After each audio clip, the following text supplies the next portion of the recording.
Valley grocery stores still hot. Yeah, and our Smart Shopper team searched the ads for the very best deals out there, and ABC 15 morning anchor Daniel Lerner has them all. Fry's has the best deal we found on strawberries this week, just 99 cents for a 16-ounce container. The next best price we found is at Albertsons for $1.47. Since we're talking Albertsons, they share a lot of good deals with Safeway this week. Both have Yoplait yogurt on sale for just 44 cents each. You can also get General Mills cereal, Pillsbury toaster strudel, and Betty Crocker fruit snacks for $1.49 each at both stores.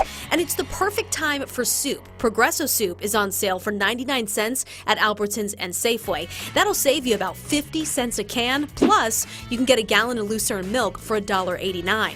You'll also pay $1.89 for a gallon of Bash's milk, and while you're there, grab a 6-ounce container of raspberries for just 97 cents each. Food City has a great deal on 18 large eggs, just 99 cents. And on Friday, Saturday, and Sunday, you can get 3 heads of iceberg lettuce for 99 cents. The usual price is 99 cents for just 1 head of lettuce. So check your ads and stick to your list.